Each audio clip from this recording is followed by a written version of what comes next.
Great, so the Cam Vance meeting, I had a chance to talk with Army Offensive Coordinator Cody Worley. And Cody, take us through the game last week at East Carolina. It was frustrating getting behind. What was the challenge early just in trying to get some momentum on offense in the first quarter? A lot of missed opportunities, and started with drive number one. We have a play action pass that we call on second down. Receivers open, we don't throw and catch, so now we have a 3rd and 5. There's a new look on 3rd and 5 that we didn't handle particularly well, so we go 3 and out. And then second drive, same thing. Several missed opportunities in the pass game. We essentially dropped 2 touchdown passes on the same drive. They could have given us a chance to make it a 14-7 game, and unfortunately that was on a 4th down, so we gave them the ball back, and then we're staring down 21-0. So, it's really, disheartening with the start, and we've got to find a way to make sure that we make those plays, we make them in practice, we execute them in our performance. We executed those plays in practice, but it did not translate to our performance on the field. So we got to find a way to do that and do it better. And, overall, I tip my hat to ECU is probably arguably one of the better defenses we played in the last 2 years. Not quite Notre Dame, but not far off. And that showed, and I tip my hat to them and how they played and how relentless they were and mixing things up. That took its toll, but we can't afford to have missed opportunities in a game like that against a defense like that. So, turnover in we just converted a 1st down on 3rd down. We're about to approach the red zone. We have another turnover. It's still Army beating Army a lot, but ECU had a lot to do with it. And I tip my hat to them. They played outstanding. Okay, third quarter, Noah Short had a nice 60-yard run and set up Dwayne Coleman for a touchdown. How did you feel about that drive? Did you feel like it gave you some momentum for the rest of the game? Yeah, you look at kind of what they were giving us in the flavor of the game, and when you're down 21, you have to get something going. And we had to get the perimeter game going, and Noah had to be a focal point of what we were doing. And fortunately, we were able to scheme him on some things, and Noah was able to make some plays in the run game. Wish that the pass concept that he caught, I felt like he got forced out of bounds, but that ended up being a penalty. So it's an explosion play negated, and now we have a penalty. So it's those type of things have hurt us. But Noah played outstanding, and I thought he gave us a chance. He was the bright spot on offense for sure. Just looking at UAB, they've given up a lot of yards, but they're just coming off the loss to Tennessee. They got wins over Alabama State and Akron, and lost to Navy. What did you see in their defense so far? I think overall they're a much improved team. I know that they're not exactly pleased with the defense performance right now up to date. But I know with a bye week and playing Navy already, there's some things that probably have some carryover. And we'll having a bye week to prepare for, so I expect their best. And they're playing at home. It's a conference game. We both have a lot to play for. So I certainly expect their best. That's what we've seen every week. We have a target on our back, and we've got to answer that call. So for the quarterback position, is it a competition in practice this week? Yeah, so this is week number 1 of the new season. So there's certain positions. Noah Short has earned the right to be at the position he's at. Brady Small, same thing. But there's other positions where we've been up and down, where it's open competition phase. And that goes for the running back room, quarterback room, you name it. So we have to find the rhythm on offense and find who gives us the best chance to win and to play well. And unfortunately, at the quarterback position, we've been inconsistent. Both guys have shown glimpses, but both guys have also shown some poor play. So we've got to find who gives us the best chance, but it is open competition. I thought today's practice was the most spirited and the best practice that we've had all year. Mentally hitting the reset button, refocus. We got 1 game to play, 1 practice to perform, and they've embodied that message, and it showcased itself today. So it's open competition. There's certain positions that have lamented themselves, but others, it'll be a coin toss. Hey, just a thought, who leads the offense? I mean, when you say you had a good practice, there's a lot of energy I saw and heard on the field today. Is there a player or two that really generates that enthusiasm? I think it comes from several different spots. I think at times, you hear it from the offensive line, Brady or PG or even Henry, Will Jeffcoat. Will Jeffcoat is a silent guy. He kind of showcases his leadership through his work. The quarterbacks in their own specific way try to generate that and lead and inspire the unit. But I think you see it from a lot of different groups, and we need guys to step up and from an accountability, from a leadership to really get it turned. And I thought today overall collectively, it was the most spirited practice that we've had all year, including fall camp. And it felt like a Tuesday practice of a team that wanted to get better. So that was really positive. Thanks, Coach. Thank you. Go ahead on Zoom, guys. Hey, Cody, Ken McMillan from The Record. Hey, Ken, how are you? Good. This is more of a question. You've been quarterback coordinator for some time now. Does this remind you of any year where you just can't seem to gain momentum at the quarterback position? Is it kind of like 2021 when you had 4 guys in the mix, or the following year when you had like 3 guys in the mix, and you just need somebody to, I don't want to say take the bull by the horns, but just guide this team with some momentum? Yeah, for sure. I think the biggest thing is that anytime you have inexperience at the position, which we do, unfortunately, and that's part of the process.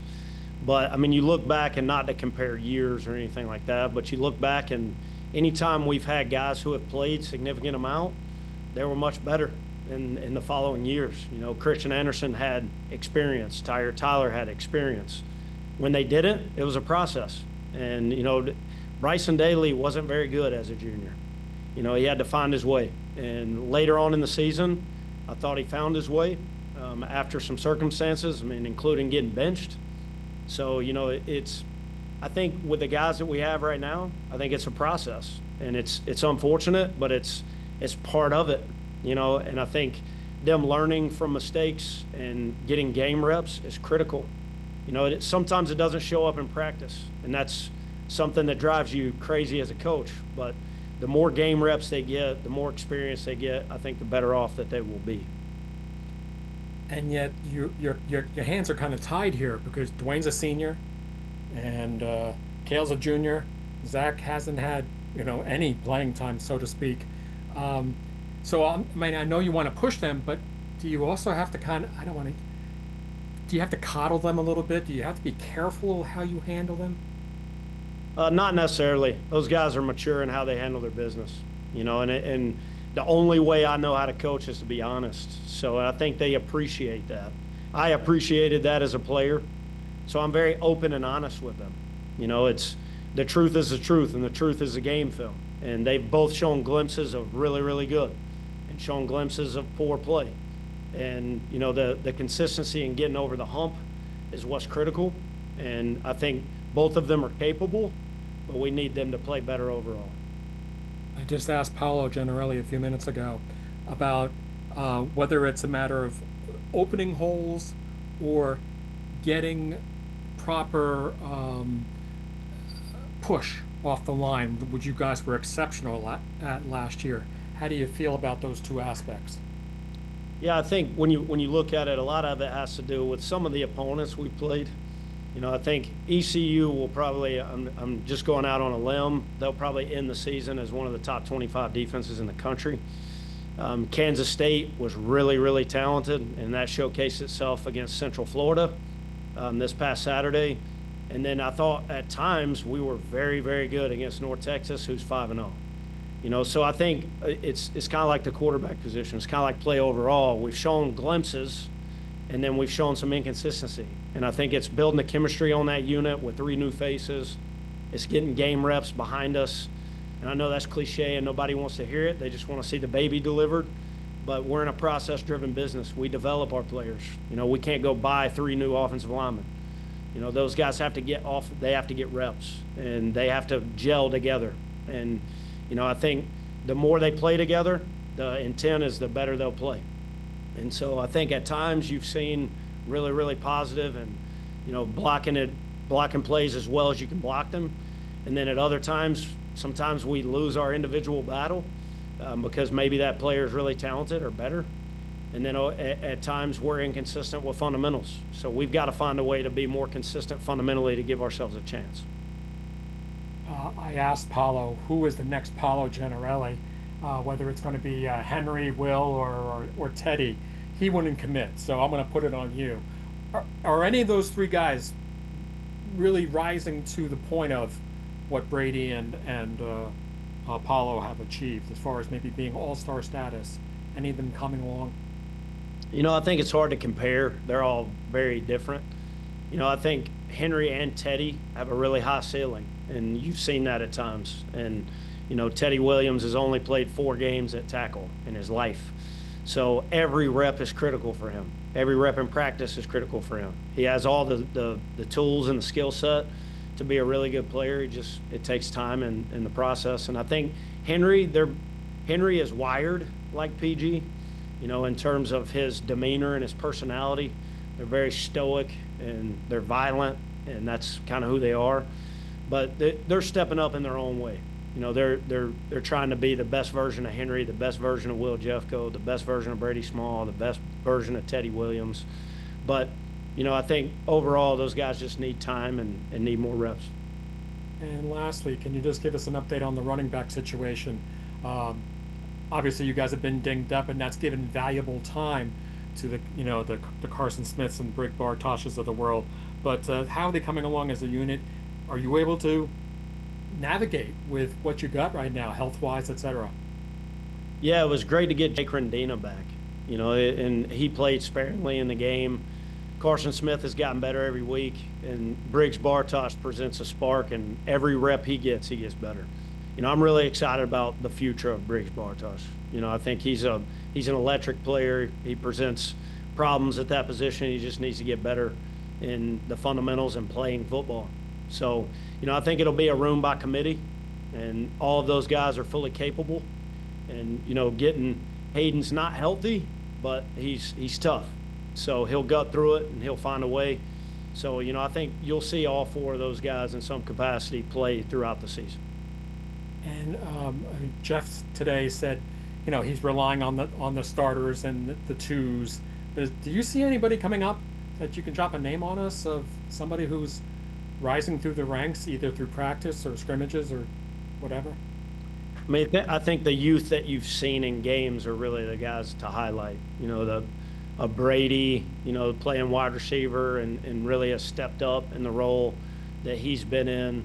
The guys like Briggs Bartosh, Carson Smith, those guys have stepped up in roles. The 2 tackles, those are the guys that stand out because we are, there's a lot of youth, maybe not in terms of their year at West Point, but a lot of youth in terms of playing.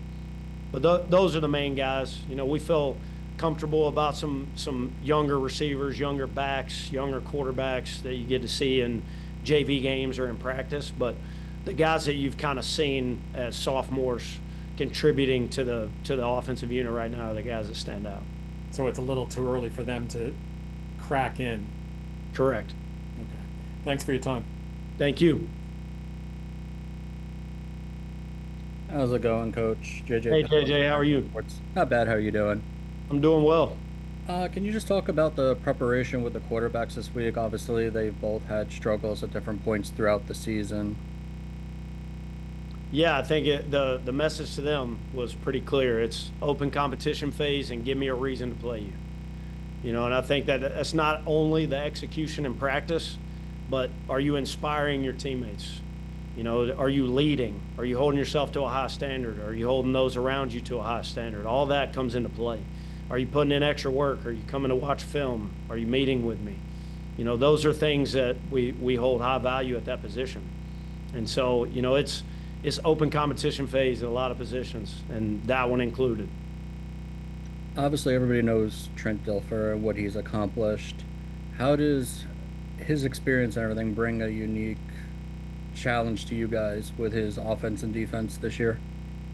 He's an offensive guy. I'm not sure that he's the head football coach, but I know he leans to the offensive side and game planning, play calling, all of it.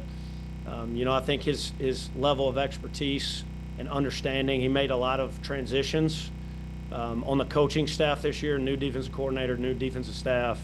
So I think trying to get over the hump from a culture standpoint, they're certainly a better unit overall on offense, defense, and special teams. So, I think he's learning as well. He's never coached college football until he got to UAB. So, I think that he's got this team in a much better position. You see that in their play. You see that in their effort. You see that in their production. So we expect their best, and we expect a dogfight on Saturday, and hopefully some of our preparation can translate to performance. Obviously, the starts haven't gone your guys' way for most of the season. How is the coach on the sidelines? How can you control that to help them get off to a better start and get the lead ahead of time instead of always having to play from behind? Yeah, I think I'm going to stop talking about it. Maybe that'll work. So it's been a message. It's been kind of reiterated, but they've got to generate energy and they have to perform. And it's coupled. There's things that we've done on first drives or early in games, and then we settle in and we play well. We can't wait till we're down 21 points to decide we want to play a football game. So I think that they've taken a lot of accountability on it and our standard and how we begin and things that we can do to be successful, and that's doing your job and doing it really well. So I'm not going to talk about it anymore, and I'm going to leave it up to them. Perfect. Thanks, Coach. Thank you.